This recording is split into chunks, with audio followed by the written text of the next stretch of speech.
Good afternoon, everyone. So my name is Stuart Jackson. I'm the Director of Solution Architecture at BlackBerry, and there's probably many people in this room that are probably sat here going, BlackBerry, do they still exist? That's probably the first question. So one of the first things that I'm going to address is actually what happened. What happened to BlackBerry? Everyone knows about the turnaround story, or hopefully you know about the turnaround story. The situation was that we had RIM, or Research in Motion, which is the BlackBerry company based in Canada many years ago. But actually in late 2017, we listed on the stock exchange on the NYSE. So we moved from the NASDAQ to the NYSE. And now we're listed as BlackBerry. So what is it we're trying to do? If we look at the future of mobility, there are exponentially numbers of pieces of information that are going out onto mobile devices. But also, as we move into a world where documents are getting larger, devices are getting larger, we've got the capability to be able to deliver multitudes of information across the board, and we've got to be able to protect that. And that's been the core of everything that BlackBerry's stood for years, and ultimately that's not changed. The challenge we've got is we've got a difference between corporate deployed and also bring your own devices, people using their own devices, but also we've got to leverage that. We've got to make sure that it actually works for the business from a point of view of saving cost, but also from a point of view of actually saving and protecting the data. Going back to the point we were saying about a moment ago about the human factor, is making sure that whatever they do, they're actually within that environment. So we take a couple of case examples. A few breaches over the last few years, we've seen some significant data. We've gone from 4 gigabytes all the way up to over 2 terabytes of data that have gone lost in a particular leak. Now, there are certain scenarios that you may look at here where actually it might be seen as advantageous to some people. They may look at this as a good thing, especially the Panama Papers, where people were able to expose tax problems and issues around the world. But actually, for those people that were involved, it's clearly not the best scenario for them. So we're seeing that there's an awful lot of information that's coming from devices from everywhere in the world, and it's all down again to whether it's the human risk, it's the human capability to provide information to others. So what must we do, or try to do? And to Zoltan's point to me earlier is how do we actually protect, can we protect everything? No, we can't, but we can make a good go at it. And we can try to mitigate most of the risk. So what do we need to do? We need to make sure that those things, mobile, Internet of Things, whatever they are, they're out in the wild, but also they're communicating to your back-end systems securely. Because if they're not, then there's a potential for risk, i.e. the ability to be able to man in the middle certain encrypted streams, so-called encrypted streams, and being able to feed and read that data as it comes across the wire. It's a very dangerous way that we need to be able to access and protect that. And that's one thing that BlackBerry have done over the years, is to be able to make sure that a device that sits out in the wild actually is protecting that data as it goes across.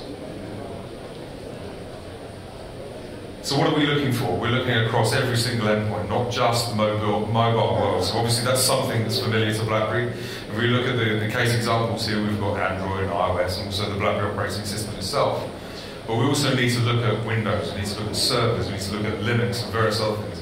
Every single touch point that goes out into the internet, regardless of how it's doing it and how it's getting out there, it's got the capability to communicate and send data. And we have to be able to make sure that whatever we do, we're making sure that it's always encrypted and protected. If we look to the left of this slide as well, is actually we've got even more document repositories either coming online or we've got them being exposed externally via an internal source. So it might be something that's coming through behind the firewall. And again, we've got to make sure that whatever we're exposing, we've got to make sure that people have access to it, not just securely, but also we have the ability to be able to revoke it regardless of where it goes in the world. We've got to make sure that that's the capability as well. And then again, we came back to the conversation about the types of ownership. There are, in many scenarios, people who want to own their own device, but also the corporate wants to own the device. Not always, but we see maybe the difference between government versus banking. Is banking see this as a cost saving, government see this as control. And that's the difference between the two. That's what we find at least.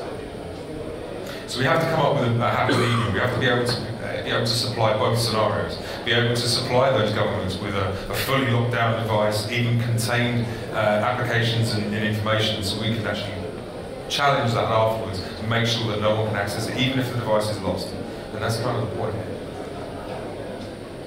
So one of the things that we've done is obviously we've pivoted away from being a hardware company, so providing the phones. All our specialism is actually within the security of everything we've done. So one of the things that we've moved away from is actually selling the device, but actually now supplying and providing software to encrypt, protect data, but also to manage devices. Now, the key point to this is actually as we move forward into the future, it's not just about a mobile device or a traditional mobile device, it's potentially about any device. And this could mean something that sits on the wall as a sensor, it could be a temperature sensor, or more importantly, it could be something that's based around healthcare. What if you've got the situation in the near future where you're able to take your biostats, as an example, and be able to feed that back to your doctor, and your doctor can tell you whether you're ill from home, rather than having to make an appointment. Now that information to you might be very sensitive. To the wider nation or the wide world, maybe that's not so important. But it's certainly at that point in time, whatever that data is, it's important to someone. And there is many regulations around the world, like HIPAA and various other things that also guide that. So how do we actually make sure that that thing that sits inside your building, in your home, wherever it is actually it's in the right location? It's also in a situation where it's managed, and actually any data that traverses over a dirty internet, shall we say, is also protected. So there's a capability to be able to look at also policy posture. Okay, can we identify that this thing should be in this location because it's bound to this particular user or individual? But if it's suddenly found 300 yards down the road, or it's found itself into another country, then we actually get ourselves into a different situation, a different debate about actually being able to say, well, is this in the right place, the right location, and should this information be even sent over the wire? And if it isn't, let's put a policy in that says no. And this is where we change the conversation away from policy-driven, okay, is this a device or a thing that we need to control, away from that, to actually saying, well, the device itself isn't important. The policy we care about is the person. Where are they? What are they doing? Why are they in that particular location? Is it good that they're in that location? And also, in the reverse, is to say, well, what we want to do is that we can apply a certain policy to a certain thing, and it'd be too restrictive. But actually, what about reversing that and saying, well, we know they're in a safe location, so let's reverse that. Let's put them in a safe location, so let's remove the requirement for a password. And it's about intelligent security. It's being able to manipulate or use AI or various other techniques to determine where a person is in the world. And this is why we're seeing still as the leader in enterprise mobility, even after the change around. And again, what's interesting is this is a Gartner report, and it's the critical capabilities security. And what it does is it actually shows that we are top. Well, this is from last year, from 2016, but actually we were saying in 2017, and the report for 2018 is due any moment now. But what this shows is that regardless of which vendor you're referring to, there is no clear second, but there's very clearly a very clear first. And this is about the fact that we've been tested in every single high security environment around the world, regardless of whether it's government in the US, whether it's government in the UK, or around the rest of Europe. We've been tested to every single level, and that's why we're given such a high rating in terms of security. Again, one of the things around the world is that actually what do we have in terms of accreditations? We have to make sure that whatever we put out there, we have to make sure that it's credible. It's actually been through, and we're not the only ones saying this. That's why we put in Gartner conversations into this piece, to understand that everything we're doing and we're trying to use is to make sure that it's been tested, it's been broken, it's been bent, it's been breaking, it's been shaken, whatever it might be, to make sure that it actually works for the customers. And again, it's about the fact that we're trying to show that we're educating the market again, to say that BlackBerry was a hardware vendor, and now we're a software vendor. And it's trying to get us across that actually what we're at is all about the security.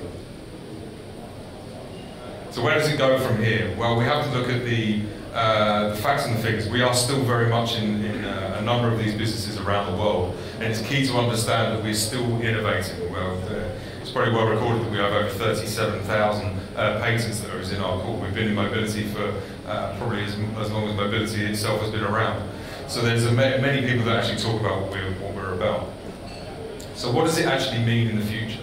So what do we need to do? We actually need to get to a point now where a company needs to either build or develop something for their business use, and they actually need to be able to say, okay, well, if we speak to our IT leaders, they give us a requirement, but then we need to be able to translate that across the entire business and be able to say, okay, well, are you the business leader? Are you owning this? What would it do to you to make it more efficient, more secure, and everything else that we can do? So by being an extensible open platform, which is pretty much what BlackBerry's become in software, is we're now enabling management of almost any device, regardless of what it is, whatever form factor it takes. And the ability for developers to hook to our intellectual property to get to market faster and be able to do that. That's, again, a citing reason of where BlackBerry's come from, is being able to change the stories, being able to change it from a hardware into a software conversation. And just to show some of the sites, I'll build this out as we go. Again, this just shows now the breadth of everything that BlackBerry has. This is kind of going on to what we do in the future, is around the EOT platform, the IoT platform. Is the capabilities that are built within this ecosystem now to actually be able to hook into anything. And we can see on here we've got messaging services, which if anyone's old enough or has got children that used to use BlackBerry Messenger in the day, then BlackBerry Messenger was also a capability to be able to communicate over their device. We've taken that same infrastructure and said, okay, well, let's build an enterprise version of that, being able to have non-repudiation, being able to send messages and being able to confirm that that person sent that message. But actually, let's take it further than that. Let's talk about the fact that you can actually build upon that and say, okay, what about I want to communicate to something? I want to communicate to a drone. I want to be able to say, we have a drone that's being sent as part of a police operation to monitor a crowd of people.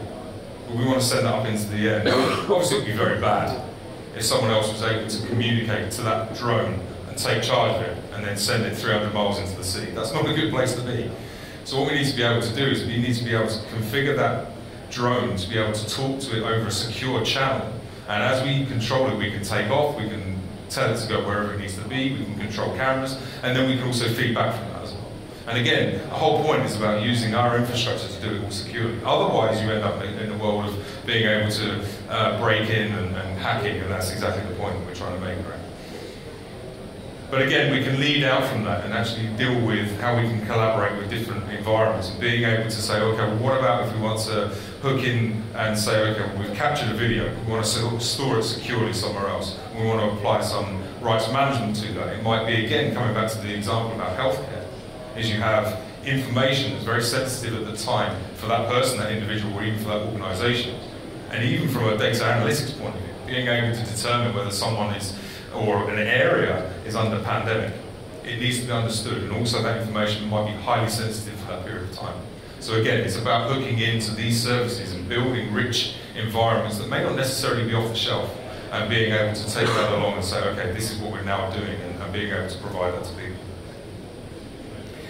One of the other scenarios to this as well is being able to now, depending on where you are in the world, there's either a happy acceptance that the cloud is coming, and a lot of customers are already moving to the cloud. But in certain industries around the world, there are also scenarios where people do not want to go to the cloud. They want to stay on premise. And again, the capabilities here that we're showing is being able to diversify, is to be able to produce a hybrid environment. Do we want to go on-prem? Do we want to go cloud? Do we want to go hybrid? And it's the capability of being able to use all of these systems in such a way that we can actually communicate, regardless of where you are, what the thing is, how it operates, and being able to do that securely behind the firewall, in the cloud, or wherever it might be.